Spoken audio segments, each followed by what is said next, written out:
Hiya, hope you're well. So this is what you've missed in the lesson. So firstly, we finished the last line of the table on advertisements. Now what I've done is I've put a link to that, but essentially all it means is that it's now illegal to show gender stereotypes in adverts. So that's been like a real change that girls themselves have actually witnessed. And that's meant that females have more powerful role models to encourage them to succeed in education. And it shows there's been a cultural change to back up the other legal changes.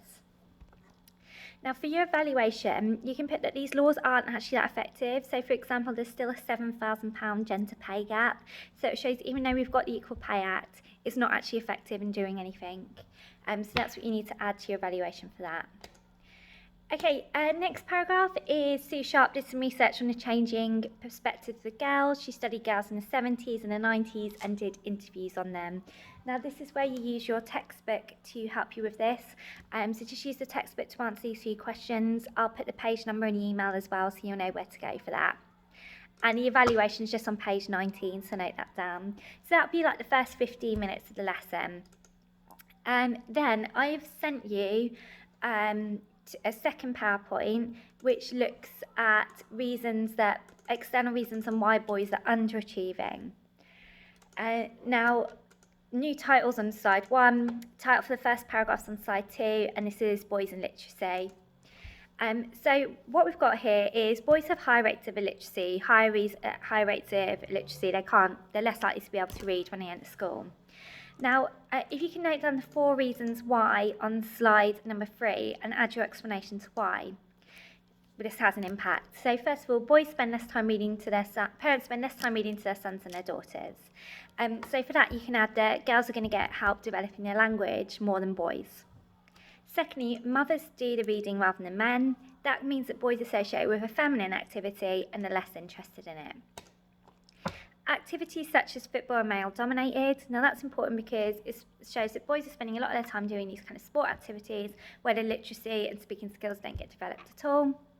And finally, girls have a bedroom culture. Now all that means is that girls have tighter rules on them. So for example, girls are more likely to have a curfew, they're less likely to go out, which means they spend more time in the home doing things like reading that's going to develop their literacy skills.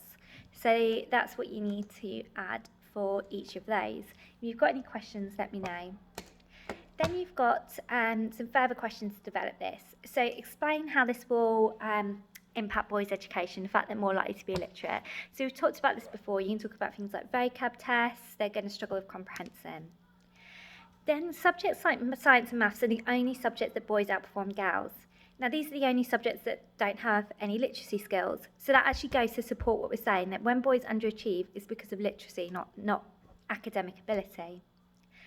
Then finally, if I could get you to research a national literacy strategy, which is targeting people who are underachieving in education, and explain how that could be used to criticise this theory. If you're stuck on that one, please let me know. Right, second paragraph on slide 5 is called Globalisation and the Decline in Traditional Male Jobs. I've got a definition for globalisation. On slide 6, you can get noted down. Now on slide 7, you can see the question is what happened to Wolverhampton? Well, what happened is called deindustrialisation.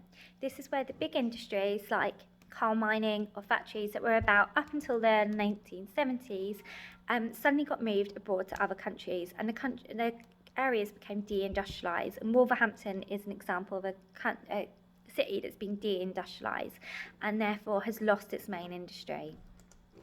Why this has impacted males more than girls is it's male-dominated industries, so careers where largely men would be doing the work. So this is going to impact the boys' education because they're going to be less likely to be motivated to work hard if they don't see themselves as getting a job out of it. Also, it's going to increase because they're going to have to cope with this issue. They might take things like drugs or get involved in crime to cope with it. In the comment section below, you can see there's a link to a documentary. If I could get you to watch the first 5-10 minutes of that, you'll see the impact of this. Now, the problem with this theory is that what this theory says is that these jobs used to motivate boys, but now they're gone. Well, these jobs require no qualification, so it's very unlikely that these jobs would have ever encouraged boys to work hard in school. So that's the problem with that theory. Okay, now the third and final paragraph, you've got a table here that you just need to fill in. So you've got information on slide number 11 to help you fill out the Playing for Success, and information on slide 12 to help you fill out the Dads and Son campaign. Each of these are strategies to support boys. I'm just going to explain the Raising Boys Achievement strategy though. That is basically ways that schools need to change to suit boys' skills and interests.